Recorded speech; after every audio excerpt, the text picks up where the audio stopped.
Namun sebelum lanjut, jangan lupa like, komen, dan subscribe, serta share terlebih dahulu agar kami dapat terus membagikan informasi dan berita viral untuk kalian semua. Jika sudah, mari simak videonya. Sempat menginap di Polres Subang selama kurang lebih 3 hari, dan ini pengakuan Danu mengenai jaket yang terkena bercak darah. Adapun fakta soal jaket yang terkena darah di sekitar tempat kejadian di Subang, Jawa Barat lagi-lagi menjadi perbincangan. Seperti yang diketahui, pada tanggal 18 Agustus 2021, jasad kedua korban, yaitu Tuti Suhartini dan anaknya Amalia Mustika Ratu, ditemukan berada di dalam bagasi mobil yang terparkir di halaman rumahnya di Jalan Cagak, Subang, Jawa Barat. Sementara pada jaket tersebut ditemukan sidik jari Yosef, yakni suami Tuti dan ayah Amalia.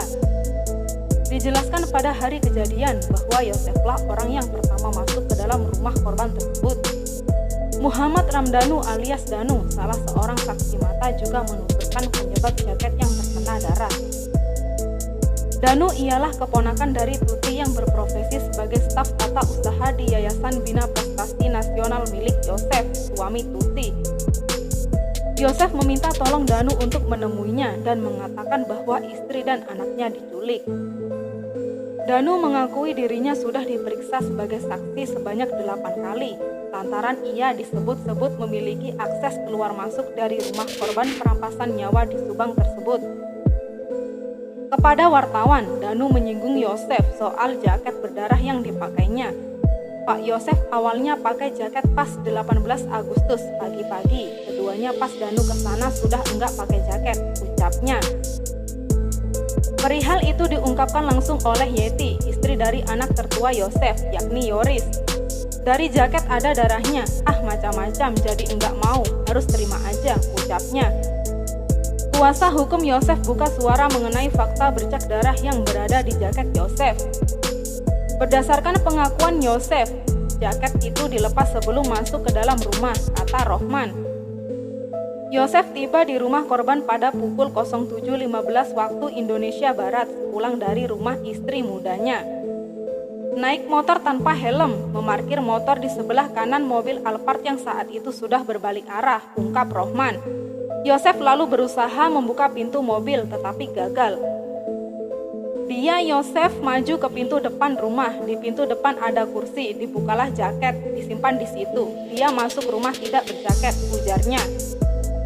Dia lihat ke kamar, darah sudah di mana-mana. Dia kemudian lihat ke kamar mandi, ruang tengah sampai ke dapur bercak darah. Sampai ke ujung terakhir itu dia balik lagi ke pintu depan sampai bertemu Pak Ujang, tuturnya.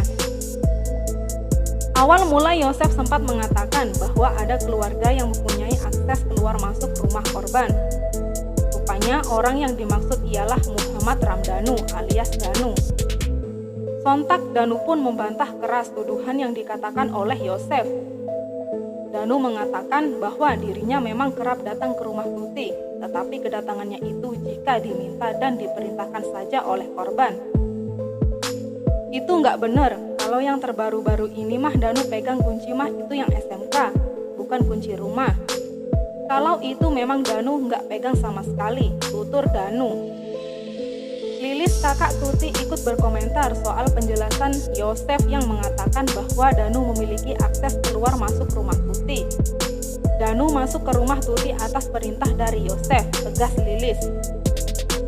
Pada saat penemuan jenazah kedua korban, Danu masuk ke rumah Tuti sebelum datangnya pihak kepolisian. Danu itu ditelepon sama Yosef, disuruh masuk ke sana, masuk ke rumah. Katanya rumahnya berantakan, kata Lilis. Ketika itu Yosef menyuruh Danu untuk memeriksa rumah Tuti yang begitu berantakan. Yosef mencurigai kalau istri dan anaknya menjadi korban penculikan. Perintah, katanya Pak Yosef bingung sama Amel ada yang nyulik, jadi dia Danu disuruh masuk sebelum ada polisi. Iya masuk disuruh Pak Yosef, Danu lihat-lihat aja, kaget dia lihat katanya berantakan ada darah, ucap Lilis. Cukup sekian informasi yang dapat kami sampaikan, semoga bermanfaat dan sampai jumpa di video kami selanjutnya.